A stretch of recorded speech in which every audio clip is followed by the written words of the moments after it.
Calf strains are super frustrating for us runners, and typically if you've had one calf strain, I see it all the time, you are more likely to end up with another calf strain, and there's a good reason for that.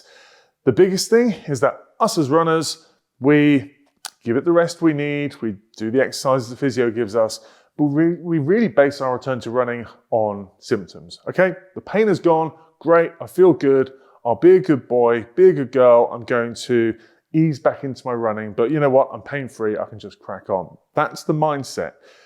But if you've had a calf strain, there's been some tissue damage. The tissue damage will have left lingering weakness, but although the pain has gone, the weakness is still there. So as we get back into our volume, our frequency, our intensity, stuff I'm going to talk about in a second, get back into our proper training, at some point, we'll find that point of weakness. And a lot of the time, it comes back and bites you in the butt or in the calf. But really, I want to start today just outlining a few tests you can work on, a few little things you can ask questions of yourself with in terms of, am I truly ready to get back to running after a calf strain?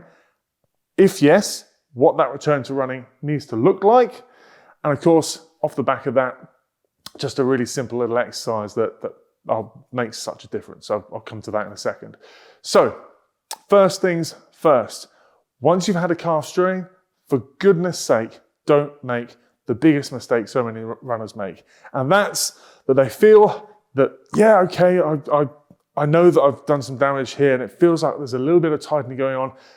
The gut feeling is, I need to stretch my calf. Don't do it. If you've had a calf strain, it means there's some tissue damage there, it means there's some disruption of muscle fibers. If we start stretching right from the off, we're just going to be pulling those injured muscle fibers apart. So don't stretch the calf. Instead, let's just focus on protecting the calf muscle. Okay, we need to protect the tissue. We need to just work on some gentle range of motion work around the ankle. And then as you get into the kind of the second week, third week after the injury, depending on how severe it is and how the initial symptoms are calming down, that's when we can get into some gentle isometric strengthening work, some strengthening work to begin with, where you're not going up and down through range. You're simply putting the balls of your feet on the edge of a step and you're holding 10 times 10-second holds, 10 times 10-second holds on a single leg. That in itself is a great start. Then as that gets easy, there's no pain there, that's when we can start to work through. So single leg calf raises, up and down. Obviously, if that's too challenging, we can start with double leg, work through 3 sets of 15. And of course, then if we want to start getting a little bit more challenging still, as we progress, we can get an added weight. Let's say if it's my left leg here, we can come up on 2 legs, added a little bit of weight on the same hand as the injured leg, down on 3, 2, 1, into a deeper range of motion. Up on 2, 3, 2, 1, down, focusing on loading that eccentric component of the exercise. Again, 3 sets of 15 there. Calf raises, honestly, not rocket science, something you will have come across before, but working through progressively, it's a great way of just beginning to load the calf. But as we get through to that point where the injury feels like it's moving on, the injury feels like the symptoms have gone and we want to get back into running, let's work through some really, really simple tests. 30, 20, 10 is all you've got to remember. What do I mean by that? 30, well, all I want you to be able to do is 3 sets of 30 single leg calf raises.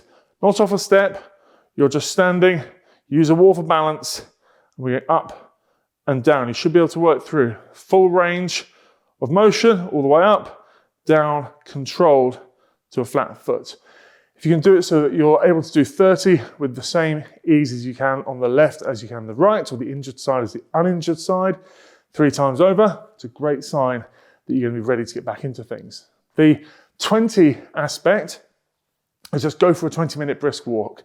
Wear your running shoes and just push the pace within a walking confine, so we're not breaking into a run, but allowing yourself to feel that proper roll through of the foot. You're not ambling down to the shops, you're proper kind of 80s style power walking it, 90s style power walking it. That shouldn't feel like the injured side is in any way more fatigued, in any way kind of heavier, or in any way compensating as you're doing it compared to the uninjured side. So that's the 20. So 30 single leg calf raises times 3.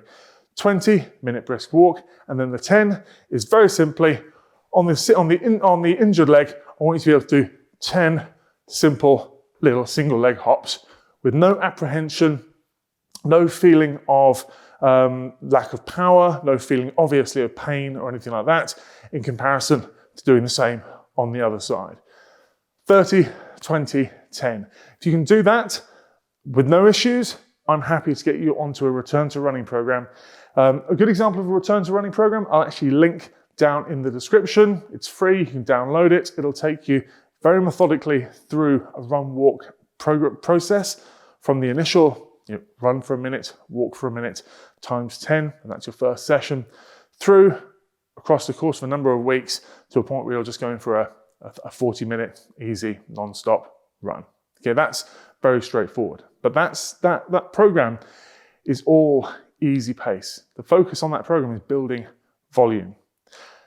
Volume, frequency, intensity. I believe I mentioned these earlier. That's the order of the way we're building up your training. So let's say you usually run 4 times per week. Or perhaps more realistically, having polled the audience previously, let's say you're running 3 times per week. Volume, to begin with, I want you to build up to a point where you're kind of doing almost what you're used to doing in terms of weekly mileage. That's what I mean by volume, mileage, or time spent running. Then we can add in that extra run. Okay, so perhaps you're doing that across 2 runs per week. You're doing a Monday and a Thursday to maximize rest. And this is the point really, it's maximizing recovery between those runs. If you're able to get the volume in across those 2 runs, then the next thing I want you to do is actually to pull back on the volume of a given run and then split it across 3 runs in the week. So although we're not adding more volume, we are increasing the frequency. So we're reducing the amount of recovery between runs for that injured calf muscle. If you can handle that, great. The last thing I want to add in is intensity, which obviously means speed work. Remember the old, I guess probably 90s speeding campaign, speed kills. It's exactly true from a running injuries perspective as well. Obviously there are plenty of injuries that come from just long, slow, boring volume, but speed is one of those factors that often breaks the camel's back when we start adding in more intense work. So speed is not just about intervals on the track. I would much rather actually have you working through a process of gradually adding in a bit of speed work. And hills, I forget whose quote it is, but hills are speed work in disguise. And it's a great place to start. So rather than thinking, okay, I can do a bit more faster work now, let's keep the pace pretty conservative, but go and find a fairly hilly route to work through. Because believe me, those hills will put your calves through much more of a workout put you through a good workout, but in a much more safe way than just going and hitting the track. Okay, so adding in a kind of a gentle, hilly, almost fartlek session where you're just gently working through the gears on a hilly or undulating course will be a great further test for the calves. From there, some gentle interval work. Gentle tempo work. Intervals come later. Some gentle tempo work. Okay, so not looking at getting you all of a sudden bashing out 5K race pace work. I'd much rather have you kind of going out at what would be perhaps a kind of a half marathon type race pace. Okay, so not an aggressive tempo by any means, but perhaps a bit faster than just a long, slow run. From there, that's where we can, over time, just build up a little bit of the pace of that tempo work and add in sort of shorter, faster tempo blocks, but we're still not doing out-and-out intervals. From there, that's where we can add in those longer intervals or even longer hill reps. It's a great additional way of ramping up the speed work. And of course, as the intervals get shorter and the intensity gets higher, that's where we're working through that continuum of more aggressive speed. Most of us don't need to get to a point where we're doing 400-meter reps. Okay, most of us, can be somewhere between hill work and, let's say, mile reps, okay, or kind of shorter tempo, shorter, more intense tempo blocks in a longer tempo workout, if you see what I mean. What I'm trying to say is that speed work is very much relative. Listen to your calf, look at your goals, see what feels like it makes sense for what your body can handle. But that's the last thing to add in. Now, whether you're doing speed work, whether you're doing a long, slow run, whatever you're doing, there's a very, very simple yet super impactful calf warm-up that I absolutely swear by, having had my own fair share of calf and lower leg problems in the distant past. This is something that I do before every single run, and it's in this video right over here. So go and check this out next. You'll be shocked at how well this works, just to make sure your legs are ready for the run ahead.